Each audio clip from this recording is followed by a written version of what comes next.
할렐루야. 네, 오늘은 종려 주일입니다. 예수님께서 나귀를 타고 예루살렘을 입성하시는 날입니다. 오늘 우리 마음 가운데 예수님이 다시 한번 믿음으로 영접되는 은혜가 있었으면 좋겠습니다. 예루살렘으로 들어가셨듯이 우리 마음 가운데로 임재하시는 그 주님을 온전히 보는 은혜가 있었으면 좋겠습니다. 우리 좌우에 계신 분들 이렇게 한번 축복할까요? 예수님으로 충만하십시오. 이렇게 한번 축복해 주십시오. 아멘. 이 예배 가운데 예수의 이름만 높이 들리길 소망합니다. 그 자리에 일어나셔서 예배함으로 나아가겠습니다.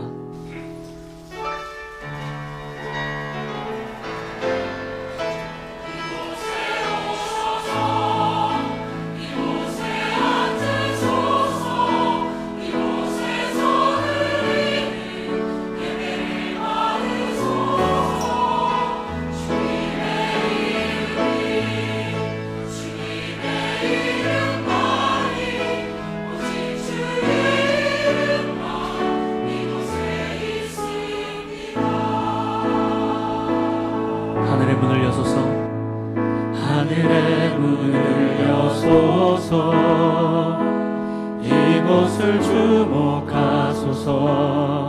주를 향한 노래가 꺼지지 않으니 하늘을 열고 보소서.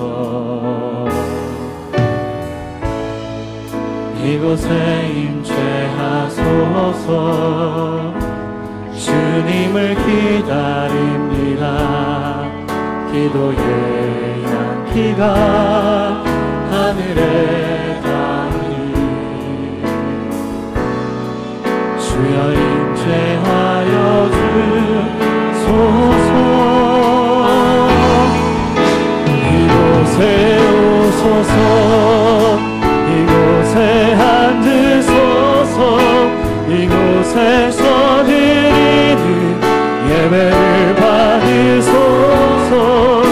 주님의 이름이, 주님의 이름만이, 오직 주의 이름만 이곳에 있음. 이곳에 오셔서, 이곳에 오셔서, 이곳에 앉으소서. 이곳에서 드리는 예배를 받으소서. 주님의 이름이, 주님의 이름만이, 오직 주의 이름만 이곳에 있습니다. 오직 예수 이름만이 이곳 가운데 선포되어지길 소망합니다. 아멘. 할렐루야. 아멘.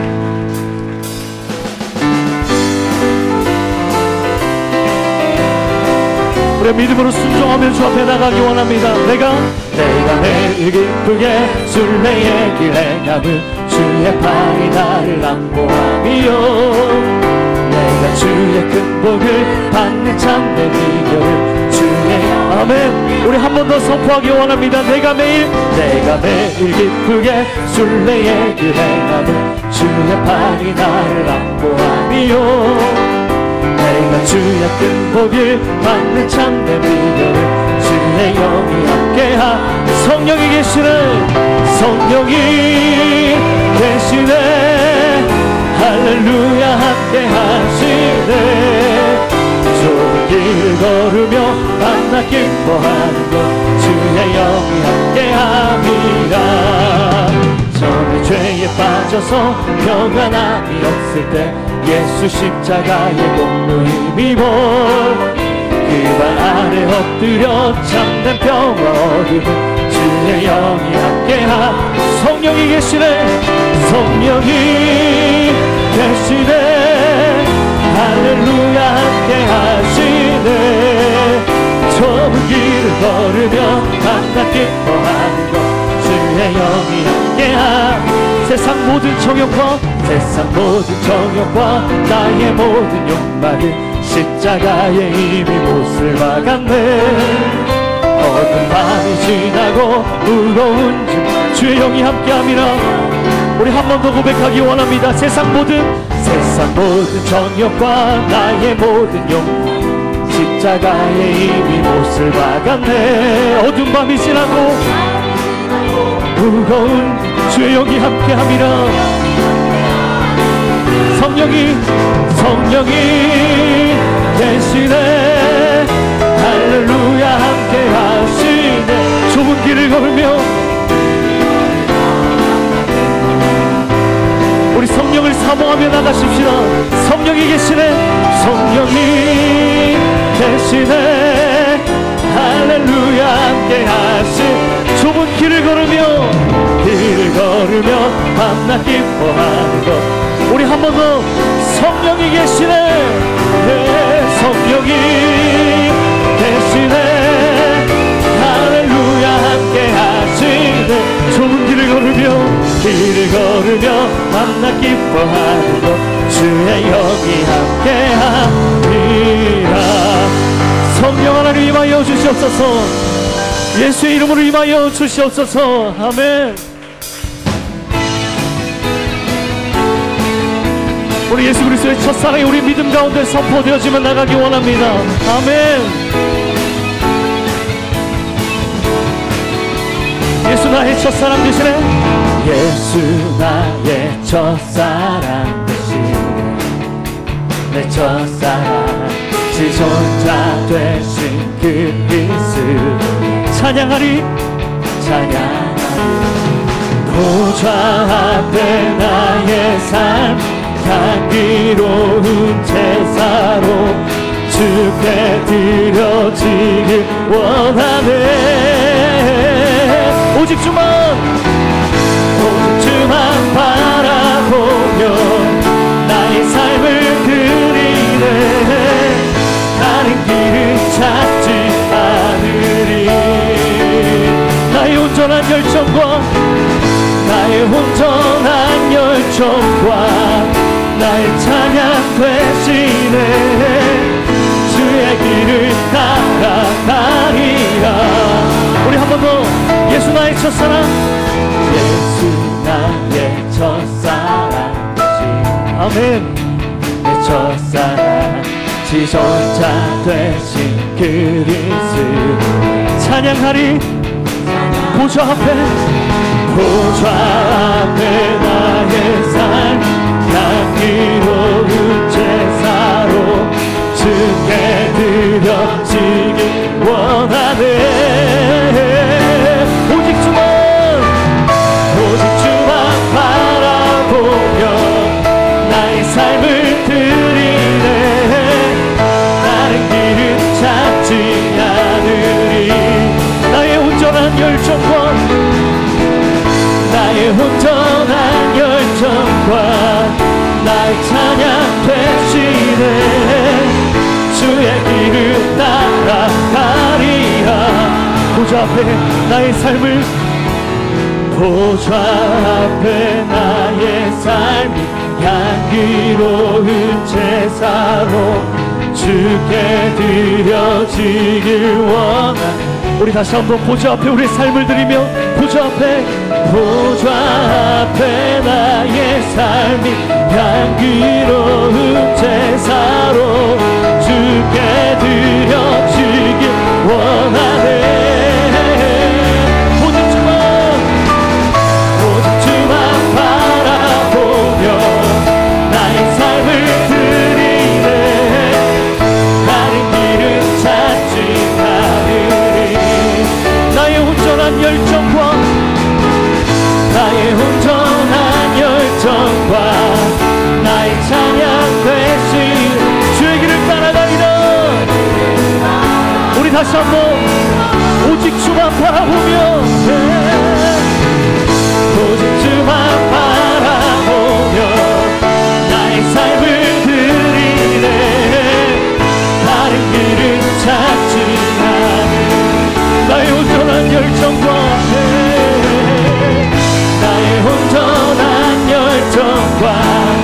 나의 찬양 되시네. 주의 길을 따라가리라.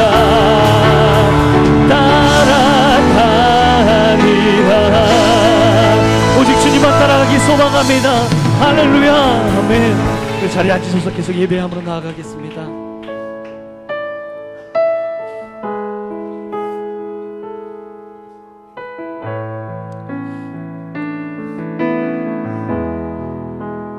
구주 예수님, 내 구주 예수님, 주 같은 분은 없네. 내 평생에 찬양하리 놀라운 주의 사랑. 위로자 되시며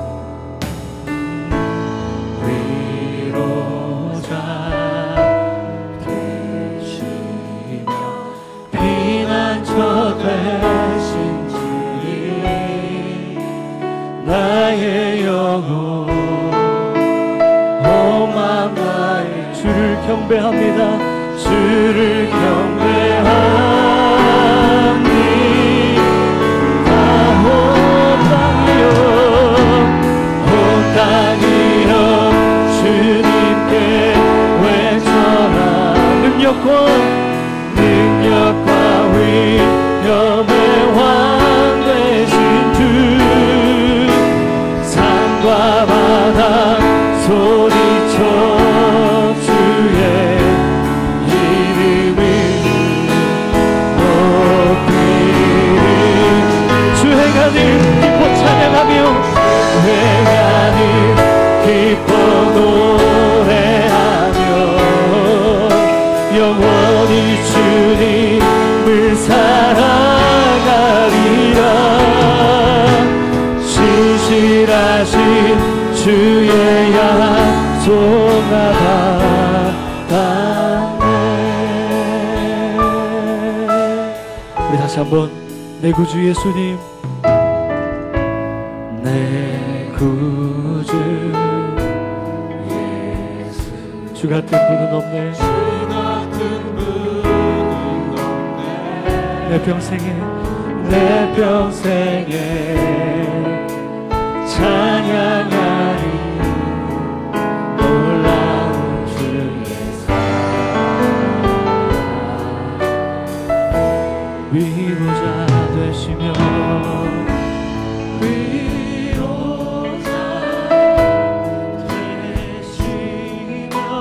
피난처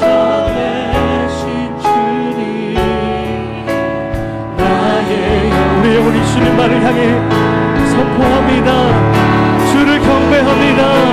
주를 경배하니 다 온 땅이여 주님께 외쳐 능력과 위엄의 왕 되신 주, 산과 바다 소리쳐 주의 이름을 높이리. 주의 날이 기뻐 노래 영원히 주님을 사랑하리. 신실하신 주의, 우리 다시 한번 믿음으로 선포하며 나가기 원합니다. 온 땅이여 주님께 외쳐라. 능력과 위엄의 왕 되신 주, 산과 바다 소리쳐 주의 이름, 예수의 이름만을 선포합니다. 주의 가니 기뻐 노래하며 영원히 주님을 사랑하리라. 신실하신 주의 약속 나받았네. 우리 믿음으로 두 손을 들고 선포하며 나갈 때 다 주의 크신 이름 높이며, 다 주의 크신 이름 높이며, 우리에게 행하신 위대한 일 감사하세. 오 주의 신실하신 그 사랑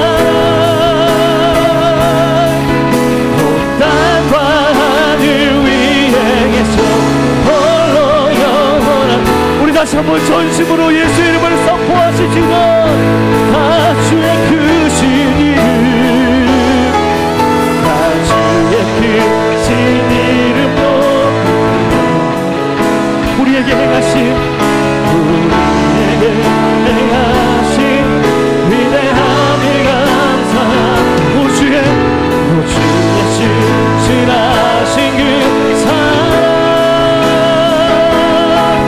온 땅과 하늘 위에 계셔 홀로 영원하신 이름 온 땅과 하늘 위에 온 땅과 하늘 위에 계셔 홀로 영원하신 우리 한 번 더 온 땅과 하늘 위에 온 땅과 하늘 위에 계셔 홀로 영원하신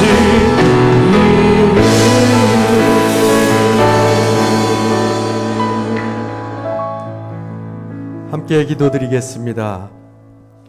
사랑과 권능의 하나님 아버지, 크신 은혜에 감사와 찬양을 올립니다. 이 시간 먼저 저희의 마음을 깨끗게 하여 주시옵소서. 신령과 진정으로 예배를 드리기 원하오니 성령 충만을 허락하여 주소서. 이 예배를 친히 주관하여 주시며 홀로 영광을 받아 주시옵소서. 지난 한 주간 구원의 기쁨과 영원한 생명의 소망으로 살게 하심에 감사를 드립니다. 때로 실족할 때도 있지만 혼탁한 세상을 믿음으로 이기고 이렇게 예배의 자리로 나올 수 있게 하심에 감사를 드립니다. 생활 속에서 저희가 알게 모르게 지은 모든 죄를 회개하오니 너그러이 용서하여 주시고 또한 가시에 찔리고 다친 마음을 위로하여 주시옵소서. 저희의 깊은 심령을 오직 성령께서 아십니다. 오늘 신기선 목사님의 말씀이 선포될 때 성령의 기름을 부어주시고 저희에게 하나님의 말씀을 들을 수 있는 귀를 열어주시옵소서. 영원하신 하나님의 말씀으로 거듭나기를 원합니다. 또한 말씀의 열매를 풍성히 맺을 수 있는 좋은 밭과 같은 마음이 되기를 원하오니 저희의 마음을 만져 주시옵소서. 다음 한 주간엔 고난주간 심야의 예배를 드리고자 합니다. 예배의 모든 일정을 친히 주관하여 주옵시고 예배의 순간마다 십자가에 못 박히신 예수 그리스도의 보혈로 덮어 주시옵소서. 저희 각 사람이 예수 그리스도의 죽으심에 합하여 옛사람이 장사되고 또한 그리스도의 다시 사심을 따라 부활 생명을 누리는 놀라운 은혜가 임하게 하여 주옵소서.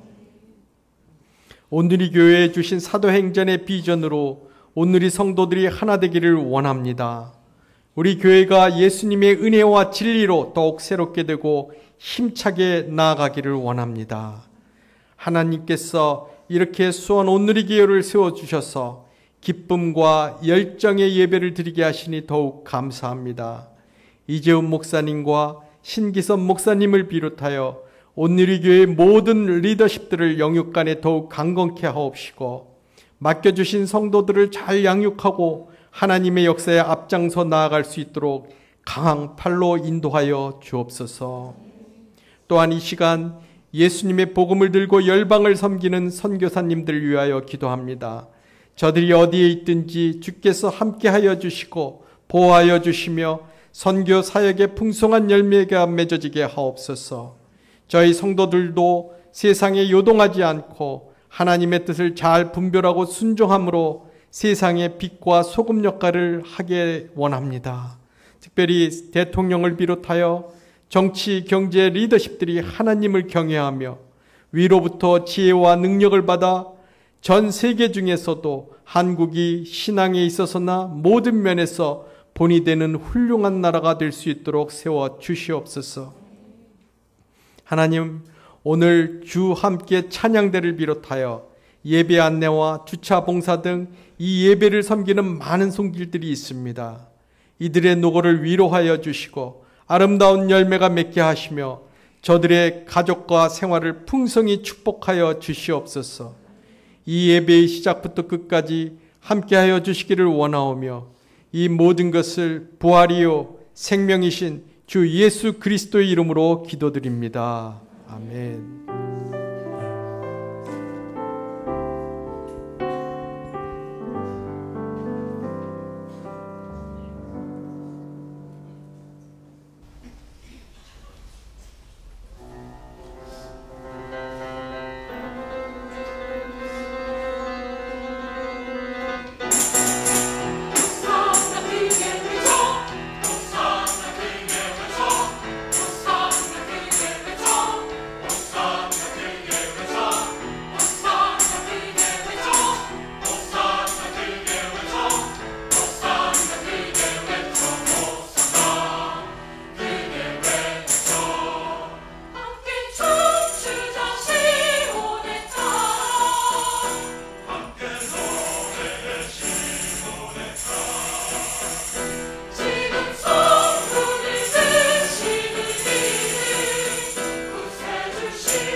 호산나 주의 이름으로 오시는 이에게 복이 있는 줄 믿습니다. 예수의 이름으로 충만하게 되길 축복합니다. 우리 옆에 계신 분들한테 이렇게 한번 축복하실까요? 예수님으로 충만하십시오. 이렇게 한번 축복해 주십시오.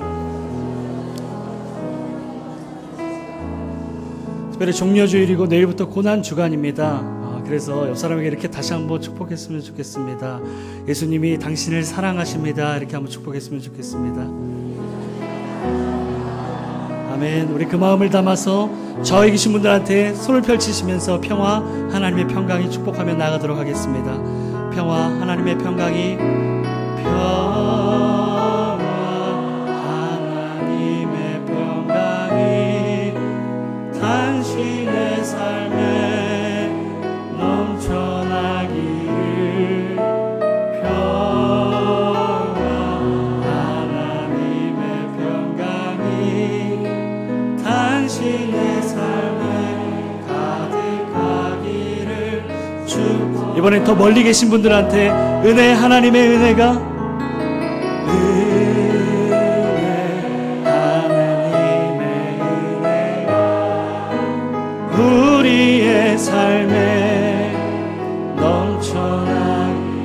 하나님의 은혜가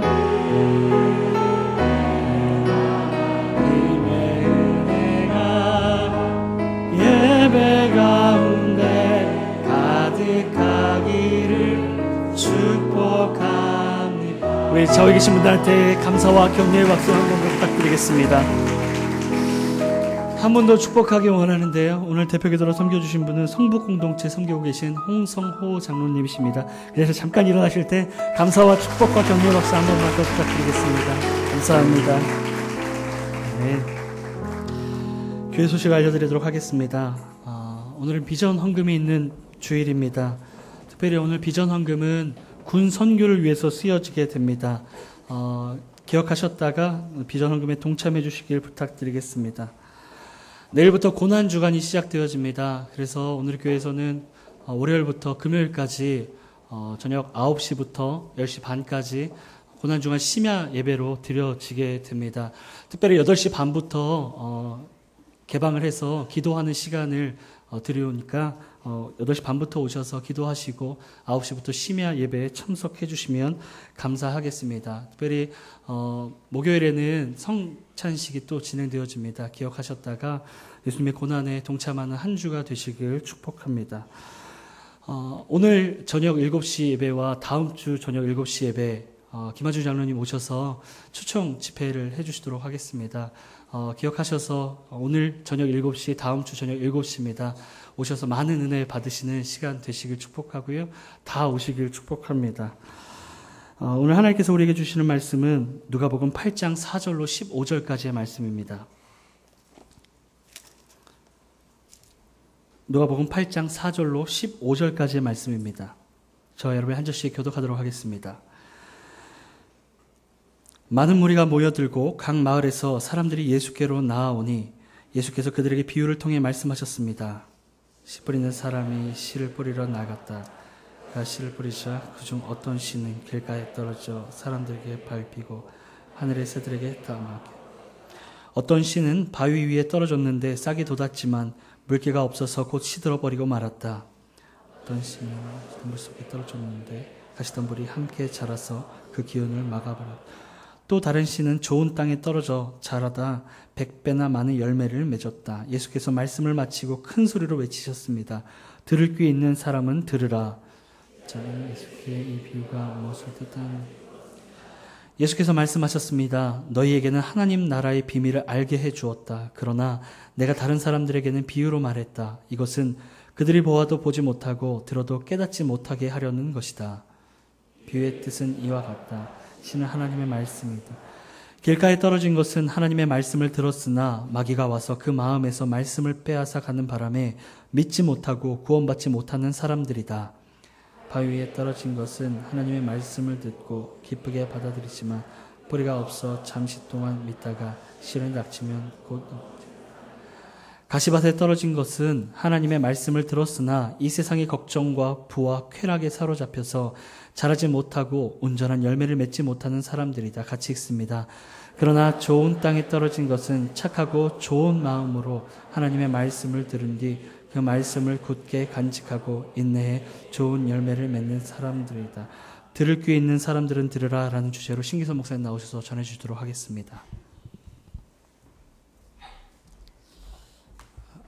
주님의 평강이 여러분과 함께하기를 축원합니다. 오늘은 절기상 종려주일입니다. 우리 성가대에서 호산나 주의 이름으로 오시는 이 찬양을 하셨고요. 또 목사님도 말씀하신 것처럼 기도 가운데에도 있었던 것처럼 예수님께서 이 땅에 오셔서 예루살렘에 입성하시는 날입니다. 많은 백성들이 나와서 종려나무 가지를 흔들고 자기 옷을 밑에 깔고 나귀 타고 오시는 예수님을 환영했습니다. 호산나 다윗의 이름으로 오시는 이요. 주님께 영광과 또 복이 있음을 선포하고 환영했습니다.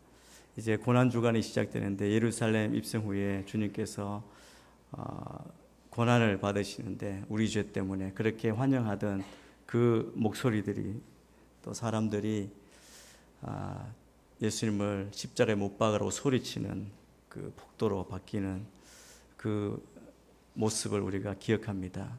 우리가 오늘 종려주일을 보내고 또 고난주간을 보내고 부활절을 또 준비하며 나아갈 때 우리가 늘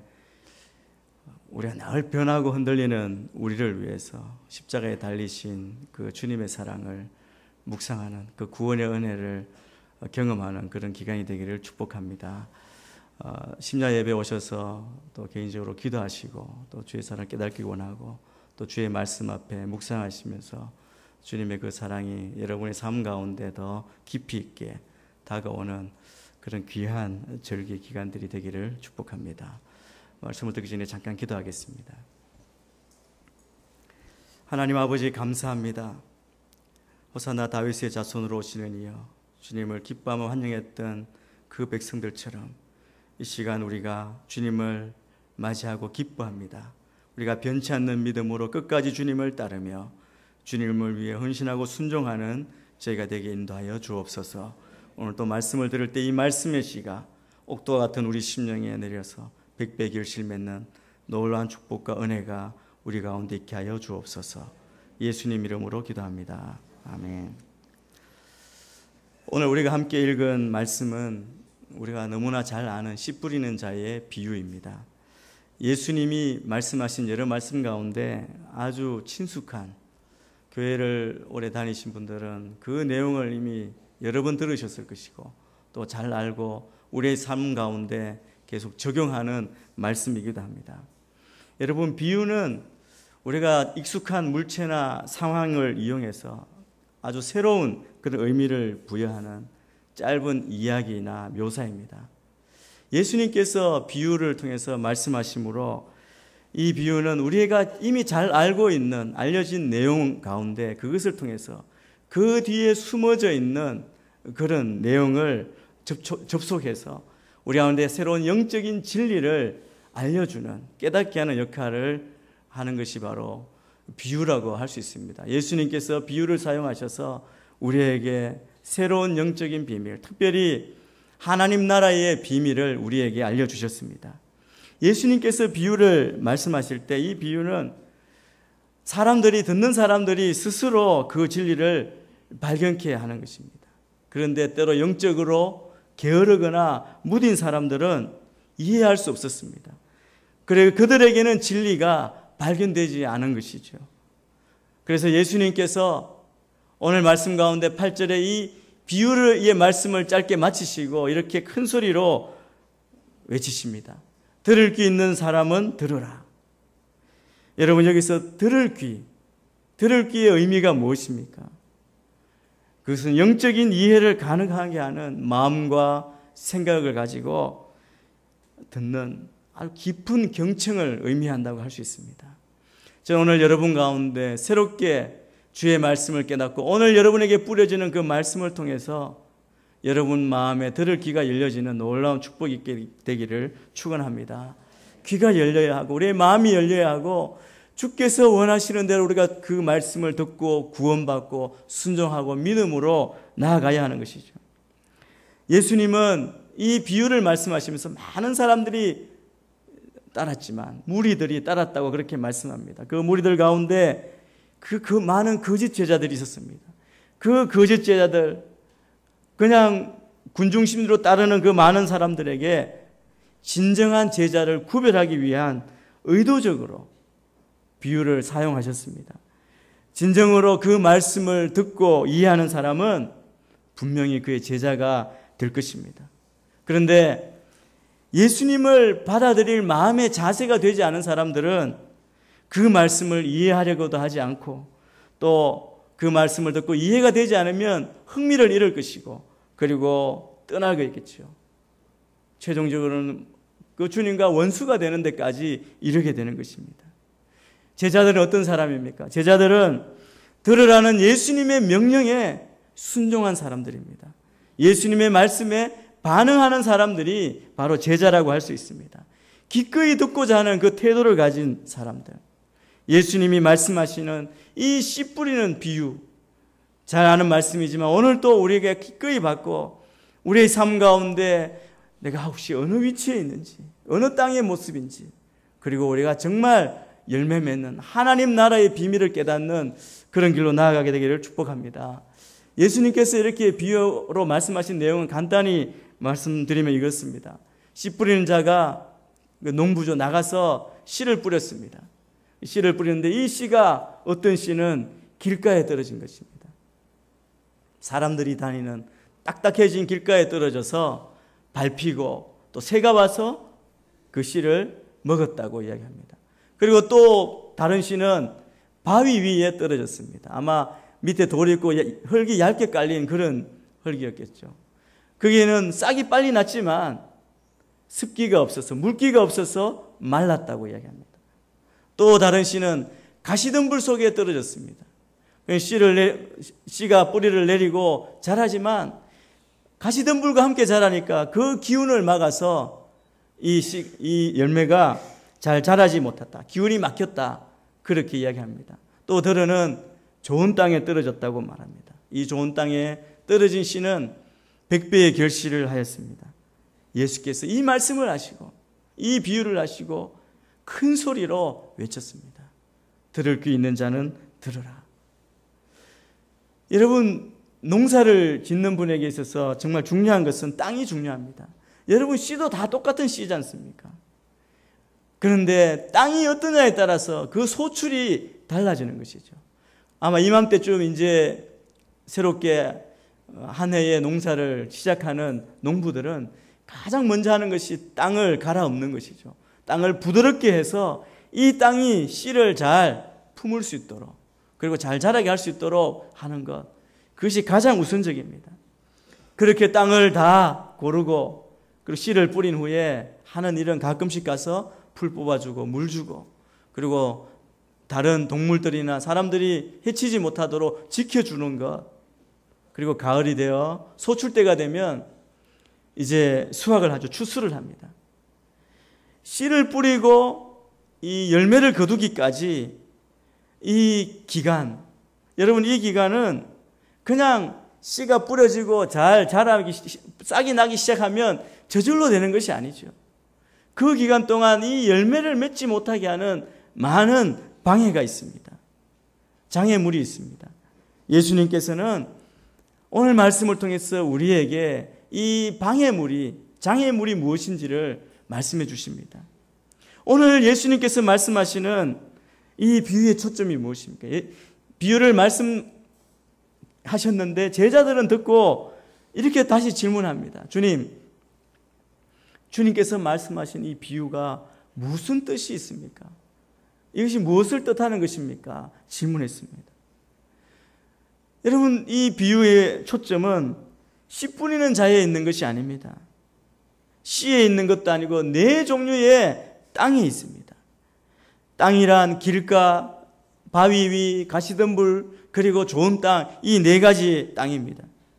이 네 종류의 땅은 동일하게 씨를 받은 땅이죠. 말씀을 받은 사람을 의미합니다.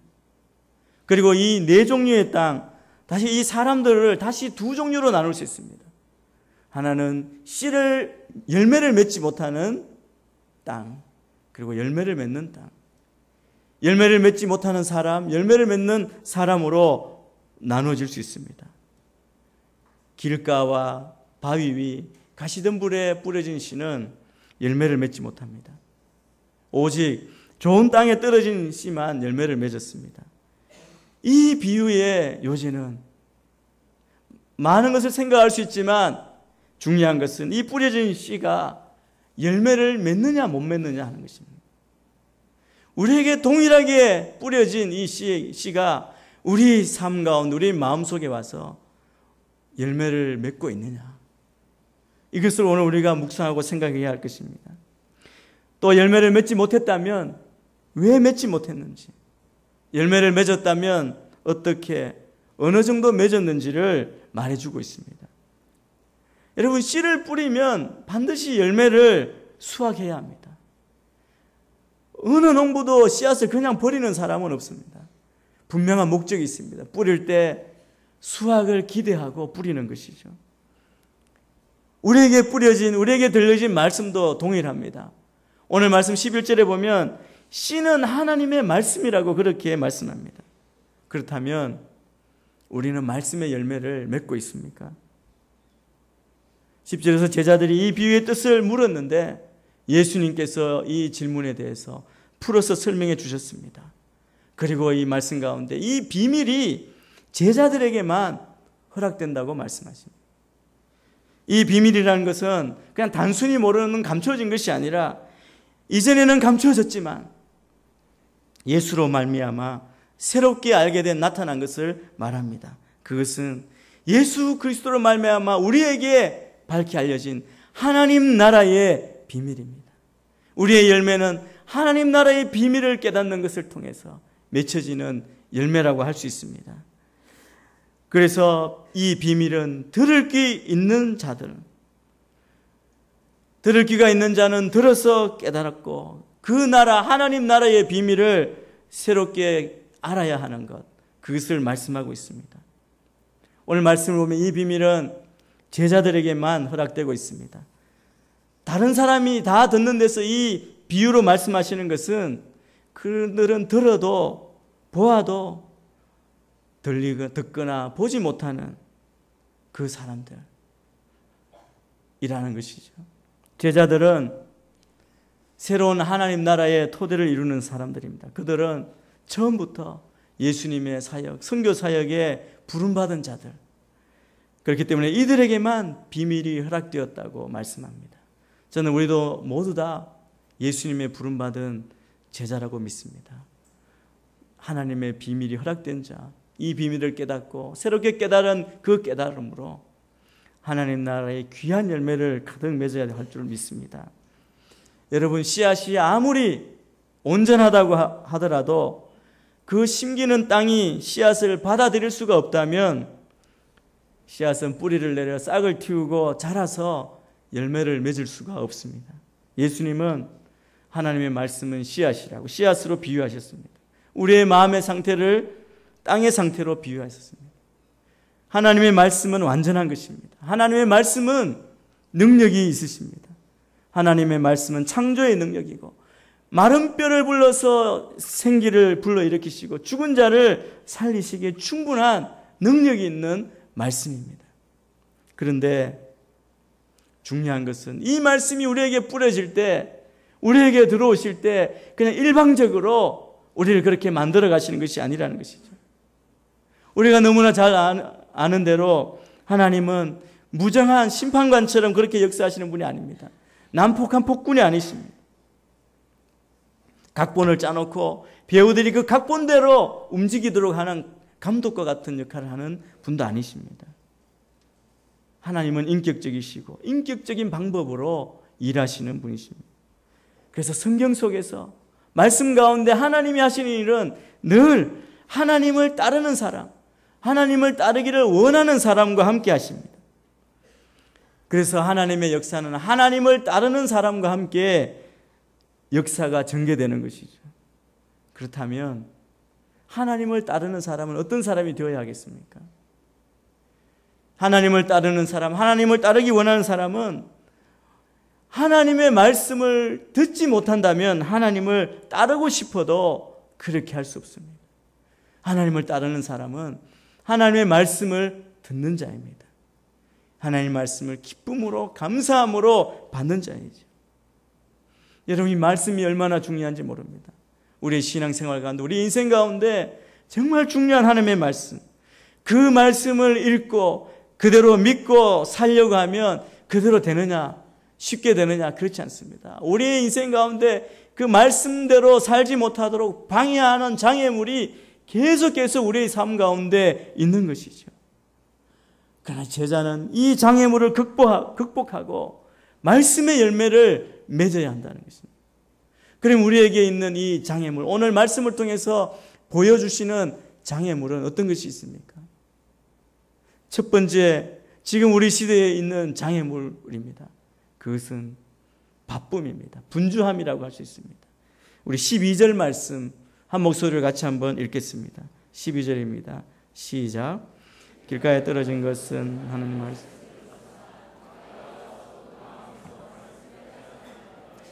믿지 못하고 구원받지 못하는 사람들이다.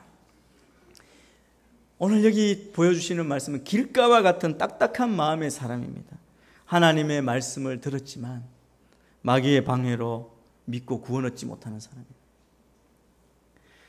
마귀는 말씀을 들은 자들이 그 말씀을 믿고 구원을 얻지 못하도록 어떤 수를 써서든 방해해서 그 말씀을 뺏어가려고 합니다. 여러분, 우리 말씀을 들을 때 우리 마음 가운데 말씀에 대한 기대나 절박함이나 이 말씀으로 내가 변화되어야 되겠다는 생각이 없다면, 그 생각은 그냥 말씀에 대한 조금의 기대감도 갖지 못하고 있다면 처음부터 이 말씀에 마음을 닫아버리는 거죠. 완악한 마음이 되는 것입니다. 길가처럼 딱딱해서 씨가 뿌려졌지만 튕기는 것이죠. 들어갈 틈이 없는 것입니다. 여러분, 어떤 사람이 이 길가와 같은 마음을 가진 사람입니까? 하나님의 말씀이 이 세상 일에 너무 분주한 바쁜 사람에게 떨어지면 이 사람 마음에는 그 말씀이 들어갈 틈이 없는 것입니다. 그러면 마귀가 바로 와서 그것을 빼앗아 가게 됩니다. 여러분, 이 시대 우리를 한번 생각해 보십시오. 우리 너무나 바쁩니다. 너무 바빠서 너무나 한 곳으로 달려가고 집중하고 달려가니까 이 바쁜 것이 우리로 하여금 생각하는 것을 멈추게 하는 것이죠. 생각할 시간, 조용히 앉아있는 시간이 없습니다. 어떤 사람은 도리어 이 바쁜 것을 자랑하고 이 바쁜 것을 바쁘게 사는 것을 편하게 여기고 좋아하는 사람도 있습니다. 그게 그냥 습관이 된 것이죠. 여러분, 우리에게 삶을 살다 보면 쉼이 가장 중요하지 않습니까? 쉼이 참 중요합니다. 휴식이 중요합니다. 저는 그것을 알지 못하고 제가 지금까지 진짜 휴가 안 간 것 자랑하고 할 정도로 살아도, 휴가 가니까 일요일에 와서 또 왔다 못했다 이걸 자랑했는데 굉장히 부끄럽더라고요. 어제 회의를 하다가 식사 시간에 한 장로님 옆에서 이렇게 식사를 하는데, 그 장로님이 식사하는 중에 이 핸드폰을 해서 보시더라고요. 뭘 보시나 봤더니 야구 경기를 보시더라고요. 점심시간에. 아마 보신 분들 많이 계실지 모르겠습니다. 좋아하시는. 여쭤봤더니 저도 굉장히 좋아하거든요. 저는 경기 보는 것보다 결과를 좋아하기 때문에 하이라이트만 이렇게 인터넷에서 뽑아보고 그러는데, 보고 저 여쭤봤습니다. 어떻게 됐습니까? 제가 유현진 선수가 던지는 건데, 경기를 보니까 유현진 선수는 바뀌었고 경기는 완전히 몇 대 0인지 모르겠어요. 0으로 이겼어요. 그래서 유현진 선수가 지난번에 굉장히 못 던져서 최악의 투구를 했는데 어떻게 일주일 정도 사이에 이렇게 잘 던질 수 있습니까? 그냥 알지만 질문했습니다. 늘 잘할 거로 기대했기 때문에. 장로님 대답이 저에게 생각을 했습니다. 원래 선수는 한 4, 5일 쉰대요. 저는 잘 모르겠지만 4, 5일 쉬었다가 또 던지고 이렇게 하는데, 이번에는 한 일주일 정도 쉬었답니다. 며칠 더 쉬는 게 힘이 나겠다고.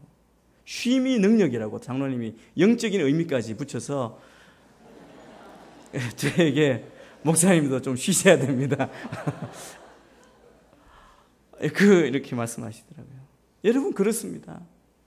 우리가 정말 정신없이 달려간다면 우리 인생에 생각하고 무엇이 우리 인생에 유익하고 쉼을 주느냐, 힘이 되느냐를 알아야 합니다.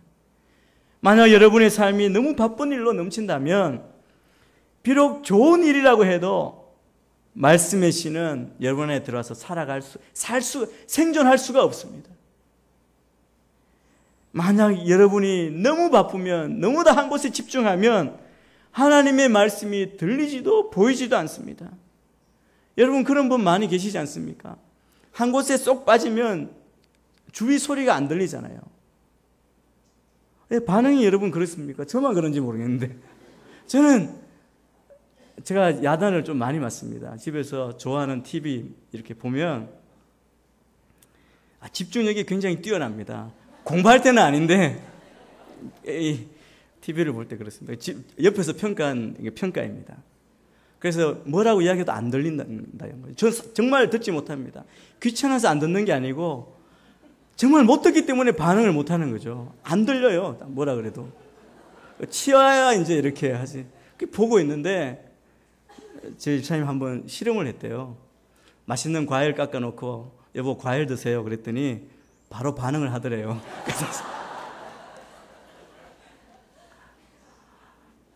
여러분, 우리가 하나님께 대해서 진지하게 생각한다면 우리는 반드시 그분의 말씀에 대해 진지해야 되고, 여러분, 우리가 만약에 살다가 말씀을 읽을 수 없을 정도로 우리의 삶을 다른 곳에, 너무 바쁜 곳에 허용해서는 안 된다는 것입니다. 여러분, 스스로에게 한번 물어보십시오. 지난 일주일 동안 하나님의 말씀을 얼마나 읽었습니까? 하나님의 말씀에 얼마나 가까이가 있었습니까? 지난 주일 예배 때 자막을 통해 읽은 말씀이 다였다면 우리는 그 말씀으로는 세상을 이기며 살 수 없습니다. 세상의 소리가 얼마나 우리를 끌고 우리의 관심을 끕니까? 얼마나 큰 소리를 우리에게 외칩니까? 그것에 싸워 이기려면 우리는 하나님의 말씀을 늘 읽고 묵상하고 가까이 해야 합니다.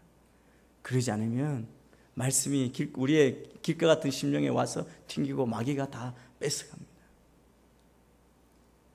우리의 신앙생활에 두 번째 장애물이 있습니다. 두 번째 장애물은 우리의 너무 피상적인 생각입니다. 다시 말하면 깊이 생각하지 않는 것입니다. 13절 말씀 같이 읽겠습니다. 13절입니다. 시작. 바위에 떨어진 것은 뿌리가 없어 잠시 동안 믿다가 시련이 닥치면 곧 넘어지는 사람들입니다. 바위 위는 건조하죠. 사람의 마음이 건조하면 하나님의 말씀을 듣고 잠깐 믿음을 갖지만 시련이 생기면 금세 하나님을 배반하는, 넘어지는 그런 사람에 대해서 소개하고 있습니다. 이 사람에게는 말씀을 듣고자 하는 마음이 있습니다. 그래서 말씀을 듣자마자 받아들입니다. 그것도 아주 기쁨으로 받아들입니다. 그런데 시련이 닥치면 곧 넘어집니다. 우리말 성경에는 넘어진다라고 했는데 개역개정은 배반하다라고 번역하고 있습니다. 이것은 배교입니다. 배교는 믿음을 저버리는 행위입니다. 여러분, 우리 심령이 길가와 같은 심령일 경우에는 마귀가 말씀을 아예 빼앗아 가버리기 때문에 아예 믿음을 가질 수 없죠. 여러분, 우리의 구원은 말씀으로, 믿음으로 받는데 아예 믿을 수 없으니까 구원이 없는 것이죠. 구원받지 못한 것입니다. 그런데 바위 위는 시험을 받을 때 우리가 가진 그 믿음을 저버리는 사람입니다. 왜 그렇습니까? 그 이유는 뿌리가 없기 때문에 그렇습니다. 여러분, 우리 예수 믿을 때 모든 것이 잘 되고 편안할 거라고 생각하면 오해인 거 우리 이미 다 잘 알고 있습니다. 우리가 예수 믿으면 말씀 때문에 고난이 올 수 있습니다. 말씀대로 살려고 하기 때문에 오는 그 고난이 있다는 것이죠. 말씀을 기쁨으로 받아 정말 기뻐하며 믿는 사람이 환난이 오면 즉시 걸려 넘어지는 이유는 뿌리가 없기 때문에 그렇습니다. 뿌리가 없다는 것은 영양분을, 수분을, 또 영양분을 공급받지 못한다는 것이죠. 영양분을 공급받지 못하기 때문에 말라서 죽게 됩니다. 신앙생활도 마찬가지입니다. 한두 번 말씀을 듣고 기뻐할 수 있습니다. 감동할 수 있습니다. 그런데 그 기쁨, 그 감격이 평생을 가지 못합니다. 우리의 영적인 영양분은 말씀입니다. 지속적으로 말씀을 접하고 말씀이 주는 힘을 공급받아야 합니다. 그래서 우리가 매일 생명의 삶으로 큐티하라고 계속 말씀드리지 않습니까? 말씀 앞에 서서 오늘 하루 살기 전에 그 말씀의 능력을 받고 가는 것이죠. 새벽 기도 나오라고 말씀합니다. 기도합니다. 고난주간에 10년 나오라고 말씀드립니다. 나오셔서 기도하시고 또 순예배도 가시고 교제를 통해서 힘과 능력을 받을 수 있습니다. 예배도 참석하시고 또 성경 공부 모임도 여러분을 위해서 마련해 놓은 게 우리의 실적을 위해서 자랑하기 위해서 하는 게 아닙니다. 성도들이 그 영향을 공급받아야 이 험한 세상에 살 수 있다고 생각하기 때문에 자녀들에게도 마찬가지입니다. 여러분, 자녀들에게 말씀을 공급해 주는데 자녀들은 스스로 말씀을 받을 능력이 없습니다. 교육학적으로 그렇다고 그래요. 그래서 부모님들이 변화되고 그것을 계속 본을 보여주고 그리고 그들을 가르치고 또 기도하고 함께 신앙생활 하는 것이죠. 그런데 어떻게 그렇게 공급받지 않고 살 수 있습니까? 우리는 한순간도 주님을 바라보지 않으면 넘어지는 연약한 인생입니다. 우리는 하나님의 말씀을 뜨겁게 기쁘게 열정적으로 받아들이고 믿을 수 있습니다. 그러나 문제는 그 이후에 이 믿음에 대해서, 말씀에 대해서, 우리 인생에 대해서조차 깊이 생각할 시간을 가지지 않는다는 것입니다. 예수님은 복음서에 보시면 질문을 많이 하셨습니다. 병든 자에게 와서 네가 낫고자 하느냐? 여러분, 병든 자의 소원은 낫는 것이죠. 그럼 낫게 해주시면 되는데 왜 물으셨습니까? 내가 정말 구하고 내가 정말 필요한 것이 그것인가 생각해 보는 겁니다. 제자들에게 너희는 나를 누구라고 하느냐? 믿고 따르는 분은 그냥 맹목적으로 따르는 게 아니잖아요. 그래서 고백하게 하는 것입니다. 사람들에게 말씀을 하시고 너의 말하는 것을 알아듣겠느냐고 그렇게 질문하십니다. 여러분, 하나님의 말씀 앞에 서면 하나님의 말씀은 우리로 멈추어서서 듣고 생각하게 합니다. 저는 여러분이 말씀 앞에 멈춰서게 되기를 축복합니다. 깊이 생각하셔야 됩니다. 뿌리를 내려야 한다는 것이죠. 세 번째 장애물은 우리의 욕심, 세상의 필요에 우리가 눌려버리는 것입니다. 압도되는 것입니다. 14절 말씀 같이 읽겠습니다. 시작. 가시밭에 떨어진 것은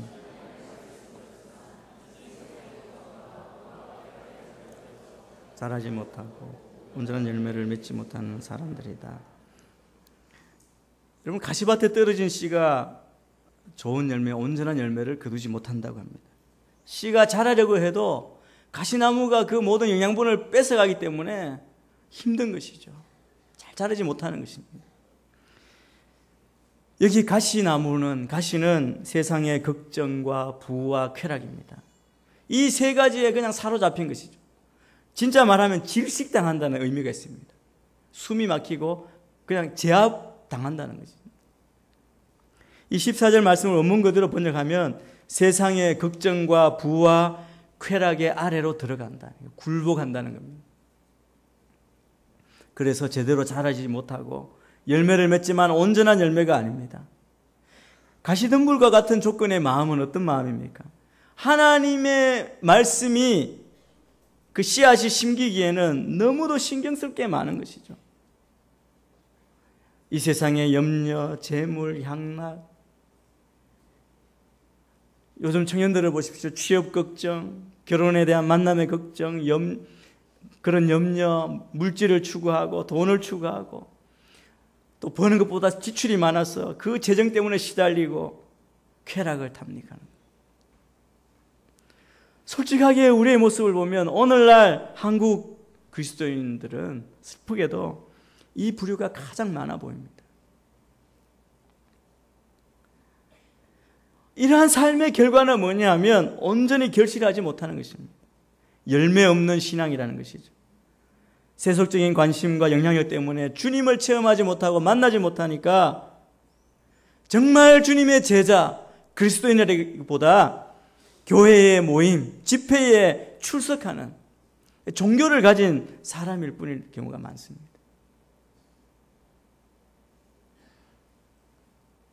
저는 우리가 무엇에 우선순위를 둬야 하는지 생각하게 되기를 바랍니다. 네 번째 열매 맺지 못하게 하는 방해물은 또 하나가 있습니다. 저는 여기서 인내라고 생각합니다. 인내가 없어서. 우리 15절 말씀 같이 읽겠습니다. 15절입니다. 시작. 그러나 좋은 땅에 떨어진 것은 착하고 좋은 마음으로 좋은 열매를 맺는 사람들이다. 예수님은 좋은 땅에 뿌려진 씨는 100배나 많은 열매를 맺었다고 말씀합니다. 좋은 땅과 같은 마음밭은 하나님의 말씀을 듣습니다. 그리고 그것으로 끝나지 않죠. 여기 보니까 말씀을 들었는데 그 말씀을 굳게 간직한다, 지킨다는 겁니다. 그리고 인내로 결실합니다. 우리 마음을 지켜낼 수 있어야 한다는 것이죠.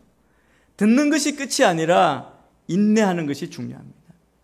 인내는 결국 우리를 연단하고 또 참 소망으로 나아가게 하는 것입니다. 여러분, 이 땅에서 우리 그리스도인은 한편으로는 구원받은 의인입니다. 그렇죠. 우리는 믿음으로 죄 용서함 받고 구원받은 의인입니다. 그러나 우리의 또 속모습을 보면 또 죄성이 있습니다. 죄를 짓기에 빠른 것이죠. 가시덤불과 같은 모습이 우리에게 계속 있죠. 그런데 우리가 늘 흔들린다고 해서 우리의 정체성에 대해서 의심하거나 염려하거나 흔들릴 필요가 없습니다. 왜냐하면 우리는 의인입니다. 의롭다함을 받은 의인입니다. 이번 주에 고난주간 우리가 주님의 십자가를 묵상할 때 예수 그리스도의 십자가 사건은 우리의 과거, 현재, 미래의 모든 죄까지 단번에 담당하셨습니다. 속죄하셨습니다. 그렇기 때문에 우리가 이 땅에서 의롭다함을 받은 의인으로서 분명한 정체성을 가져야 할 것입니다. 그러나 우리의 마음속은 계속해서 지속적으로 갈아엎어야 됩니다. 계속 갈아엎어야 됩니다. 죄된 세상 속에서 또 많은 사회의 부조리한 구조 가운데 신앙을 지키기가 어려운 상황 가운데 우리는 연약하죠. 죄성을 갖는 우리는 죄를 짓기 빠른 그런 경향성이 있습니다. 여러분, 우리의 삶을 관리하지 않고 우리의 신앙을 관리하지 않고 가만 놔두면 어떻게 됩니까? 여러분, 땅을 한번 보십시오. 좋은 땅도 가만히 놔두면 잡초가 무성하고 가시덤불로 가득 차게 됩니다. 제가 지난번에 말씀드렸는지 모르겠는데 우리 한 분 집사님 댁에 옛날에 있을 때 중국에서 집이 잔디밭이었습니다. 별장 같은 집. 너무 좋더라고요. 가니까 와, 이렇게 잔디가 예쁘고 나무도 잘 정리되어 있고. 근데 그 집사님 하신 말씀이 있습니다. 그 유지하려고 얼마나 애를 쓰는지 뽑고 깎고 뭐 그러신대요. 안 그러면 출장 갔다 오면 금세 잡초가 나 있다. 여러분, 우리 그리스도인도 좋은 땅과 가시덤불 사이에 이 갈등이 있습니다. 바위 위와도 이 땅 종류가 우리 안에 뭐 조금씩 다 있는 것 같아요. 그런데 우리는 어떻게 해야 합니까? 갈등이 있지만 성령의 도우심을 받아 우리의 마음밭을 잘 관리할 수 있어야 됩니다. 여러분, 이것이 현실이기 때문에 우리의 상태에 낙담할 필요는 없습니다. 우리가 하나님의 말씀을 듣고 지켜 인내할 때 우리는 거룩하게 될 것이고 성화를 경험하게 될 것입니다. 단번에 믿음으로 구원을 얻었지만 우리는 지속해서 우리의 죄성을 들여다보고 겸손하게 주님 앞으로 나아가 그 가시를 제거하는 수고를 해야 합니다. 잡초를 뽑아내는 그 수고를 우리가 해야 한다는 것이죠. 말씀에 순종함으로 그 말씀이 약속하고 있는 바를 우리의 삶에서 체험하는 그 말씀의 열매를 맺어야 합니다. 그렇게 되기 위해서는 좋은 땅에 열매를 맺는 것처럼, 좋은 땅은 그냥 열매 맺었다고 하지 않습니다. 이 말씀을 착하고 좋은 마음으로 들어야 합니다. 이 분명히 말씀은 착하고 좋은 마음. 여러분, 하나님 말씀을 들을 때 우리의 마음가짐이 얼마나 중요한지 모릅니다. 말씀을 듣는 태도, 마음가짐, 이 태도가 얼마나 중요한지 모릅니다. 저는 그런 경험을 많이 했습니다. 같은 말씀을 전하지만 전혀 들을 마음의 준비가 되어 있지 않는 분이 있습니다.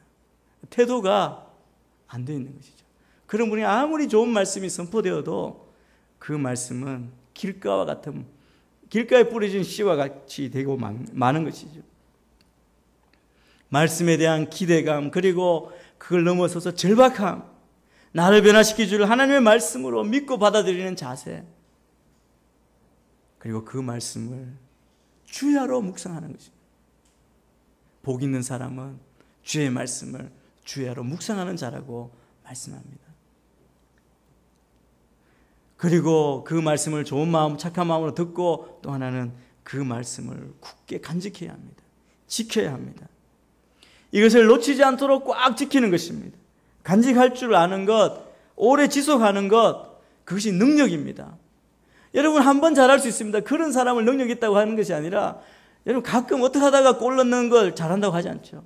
그냥 늘 잘하고 그 사람에게 가면 틀림없이 골을 넣을 확률이 높다, 아주 능력 있다, 잘한다, 그 몸값이 올라가는 것이죠. 여러분 계속 잘할 수 있는 지속성이 있어야 합니다. 그래서 열매를 맺기 위해서 우리에게 필요한 인내입니다. 인내해야 합니다. 여기서 인내는 많은 인내가 있죠. 모든 부분에 인내가 있는데 여기는 시간을 견디는 것을 이야기합니다. 모든 열매는 시간이 지나야 맺는 법입니다. 저는 시골에서도 살았고 농사 짓는 것도 많이 봤지만 제 손으로 어떤 식물을 키우거나 자라게 한 적은 한 번도 없었습니다. 화분조차도 저에게 오면 다 말라서 최근에도 하나 버렸습니다. 제 사실은 굉장히 아픔이 있습니다. 어떤 분이 그러더라고요. 어떤 사람이 가서 사는데 그분은 마음이 참 따뜻하대요. 사랑이 있대요. 그래서 식물을 잘 한다고. 그런 것 같다는 생각이 들었습니다. 그래서 제가 잘 해야지, 관심을 기울여야지 하는 마음이 있었습니다. 근데 최근에 어떤 물건을 샀더니 사은품으로 흙하고 씨를 이렇게 주는 거예요. 이렇게 받았어요. 그게 그냥 마시던 커피 종이컵에 흙을 붓고 그냥 씨만 뿌려놓으면 된대요. 그래서 제가 받고 제가 마시던 커피잔에다 흙을 다 붓고 보니까 씨가 한 5, 6개 조그만한 게 이렇게 있더라고요. 뭔지 모르지만 이렇게 그냥 뿌리고 흙을 덮었어요. 하루가 지나고 봤는데 안 나는 거예요.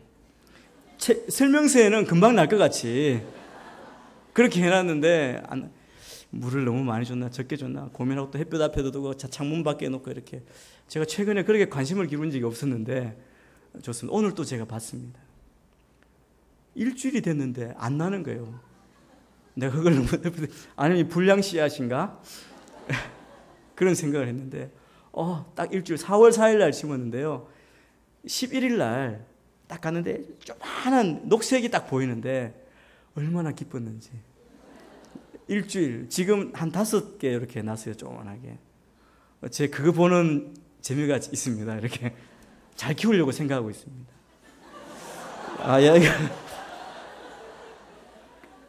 근데 제가 말씀드리는 건 뭔지 아시죠? 기다림입니다.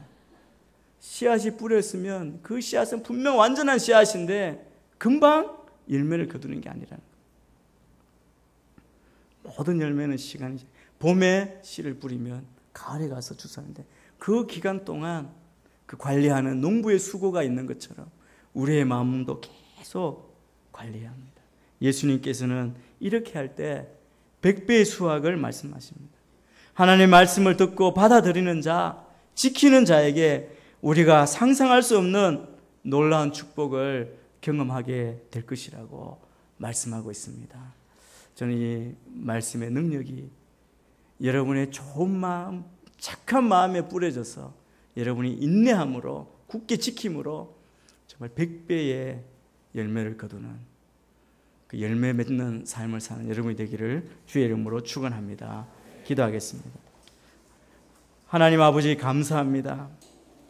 오늘 또 저에게 귀한 말씀을 주시니 감사합니다. 우리가 주의 말씀에 대한 기대감과 간절함과 갈급함으로 착하고 좋은 마음으로 이 말씀을 받게 하여 주옵소서. 이 말씀이 자라서 정말 100배 열매 맺게 하시고 이 말씀을 수확할 때까지 열매 맺을 때까지 우리가 인내하고 굳건히 붙드는 주의 제자의 삶을 사는 저희가 되도록 인도하여 주옵소서. 예수님 이름으로 기도합니다. 아멘. 우리 비전 헌금 영상을 보시고 이원진 목사님 특순하실 때 우리 헌금하시겠습니다.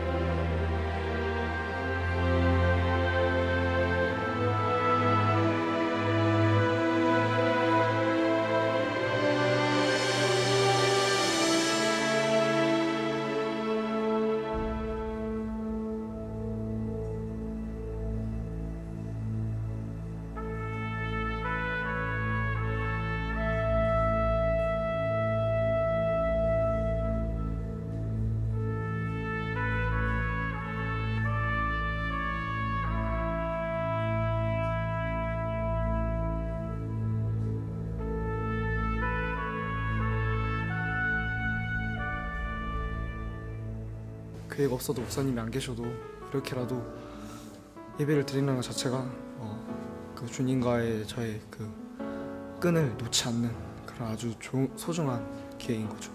원래 살아있을 땐 교회를 안 다녔는데 이 군에 와서 신앙이 생기니까 아무리 힘들어도 다 재밌어지게 되고 참 좋은 것 같아요.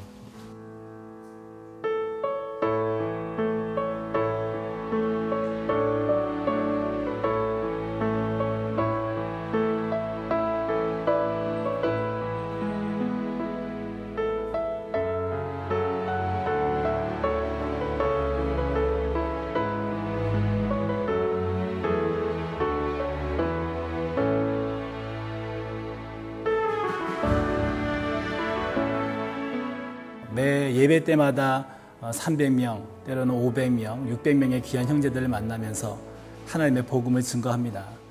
그 귀한 복음을 듣고 회심하고 결단한 형제들이 있지만 그 형제들을 지속적으로 관리해주고 양육해주는 것은 담임 목사 혼자의 힘만으로 가능하진 않은 것 같습니다. 현재 군교회에는 MCF라든가 여전도회가 있어서 형제들에게 관심을 갖고 도와주기도 하지만 그런 여건이 되는 교회는 천사 군인교회 가운데 100개 교회가 되지 않을 것 같습니다.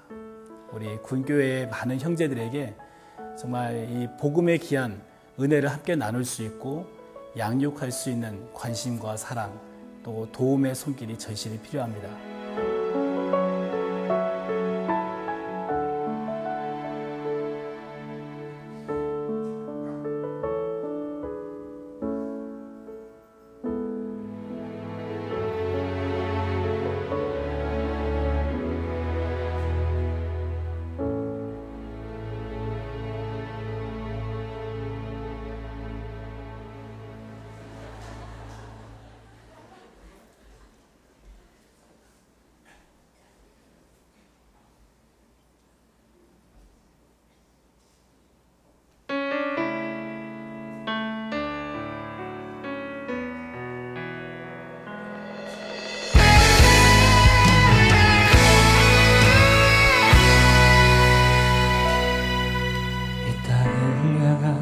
하나님의 사랑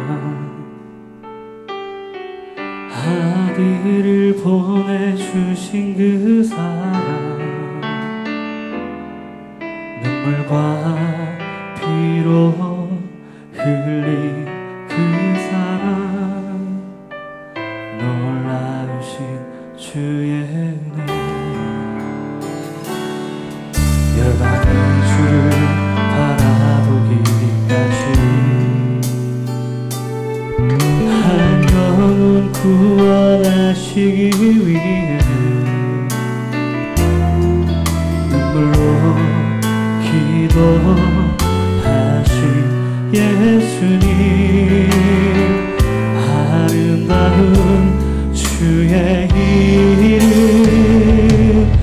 모든 이름 위에 뛰어난 이름을 주사 모든 무릎으로 주님께 경배하게 하시네 모든 힘이 그리스도를 주라시나며 하나님 아버지께 영광 돌리리라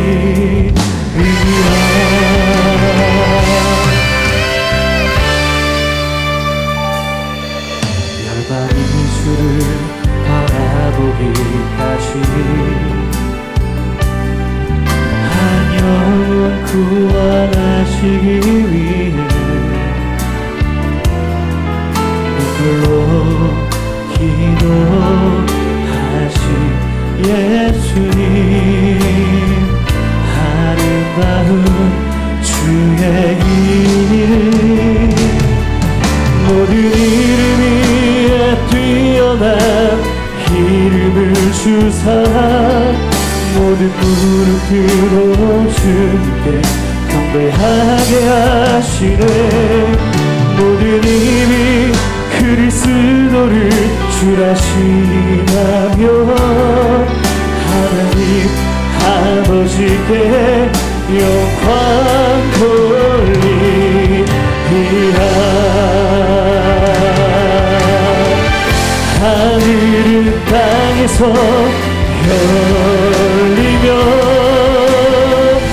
이 땅의 주의 나라 임하네. 오직 예수의 이름으로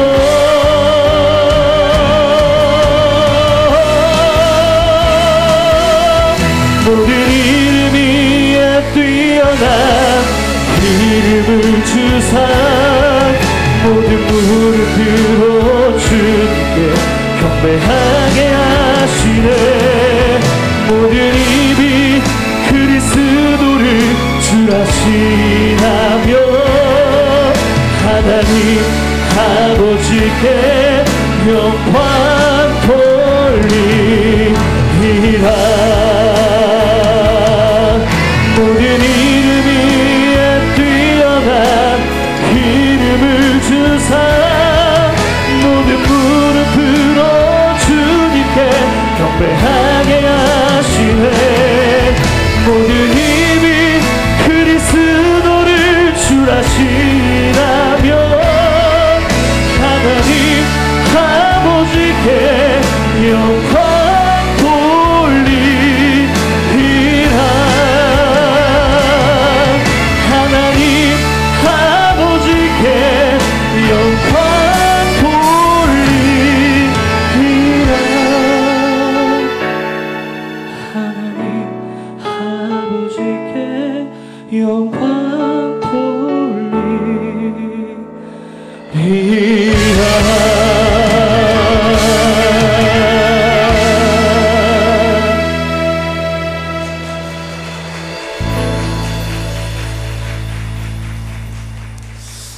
할렐루야. 우리 그 자리에 일어나셔서 주님 앞에 봉헌합시며 나아가도록 하겠습니다.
말씀을 허락하시니 감사합니다.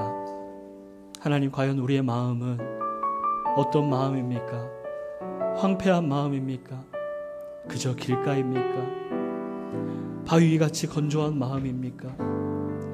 가시덤불처럼 사나운 마음입니까? 하나님, 우리의 마음밭을 기경하여 주시고 하나님, 우리의 마음밭이 좋은 땅이 될 수 있도록 하나님 인도하여 주시옵소서. 하나님, 메마르고 건조하고 바쁜 하나님, 우리의 삶이 아닌 거룩한 하나님의 삶을 사는 우리의 모든 좋은 땅, 좋은 마음 가진 자들 될 수 있도록 인도하여 주시옵소서. 하나님, 너무 바빠서 오히려 기도하는 인생 될 수 있도록 하나님 인도하여 주시고, 너무 바빠서 오히려 하나님 앞에 엎드리는 인생 될 수 있도록 하나님 인도하여 주시고, 하나님 너무 바빠서 오히려 주를 부르는 인생 될 수 있도록 하나님 인도하여 주시옵소서. 하나님, 바라옵기는 말씀을 굳게 믿고 간직하는 우리의 마음이 되기 원합니다. 우리의 삶이 되기 원합니다. 하나님, 땅에 떨어져 버려지는 것이 하나 없도록 주의 말씀을 온전히 생면처럼 받드는 우리 인생 될 수 있도록 인도하여 주시고, 푸른 마르고 꽃은 시드나 주의 말씀은 영원한 줄 믿사오니 하나님, 주의 말씀 가운데 온전히 거하는 우리의 삶 될 수 있도록 하나님 인도하여 주시옵소서. 그 마음으로 우리의 삶을 드립니다. 특별히 주일 헌금과 11조와 각종 헌금을 드리오니 주님 받아주시고, 드린 손길 위에 메마르지 않는 하나님, 황폐하지 않는 하나님, 하나님의 부으심과 채우심이 임할 수 있도록 하나님 역사하여 주시옵소서. 하나님, 이 예물이 쓰이는 곳마다 메말라 것들이 다시 한번 회복되어지며 다시금 주의 영으로 회복되어지고 다시금 소성케 되는 은혜가 있도록 하나님 인도하여 주시옵소서.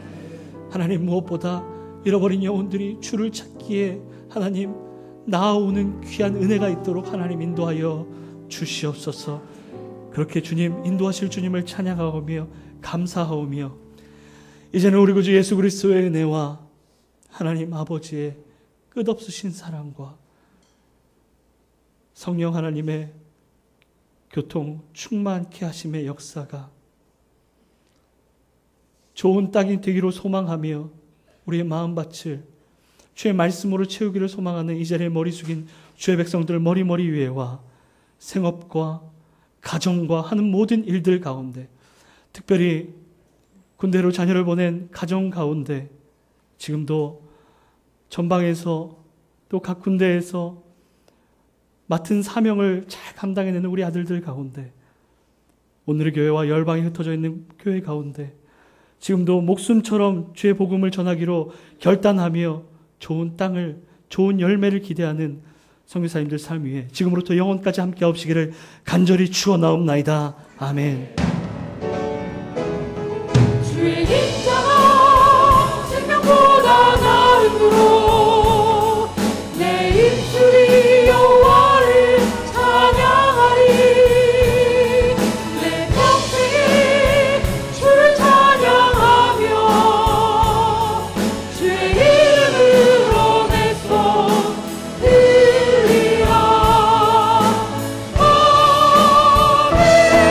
살아계신 하나님을 찬양하며 살아계신 주, 살아계신 주, 나의 참된 소망, 걱정 전혀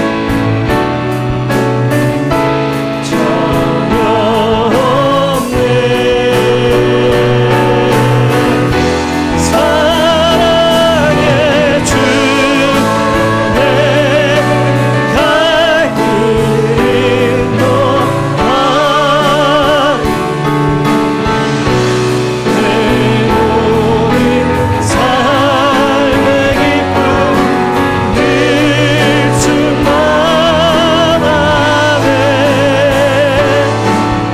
살아계시고 능력이신 주님을 찬양합니다. 아멘, 아멘.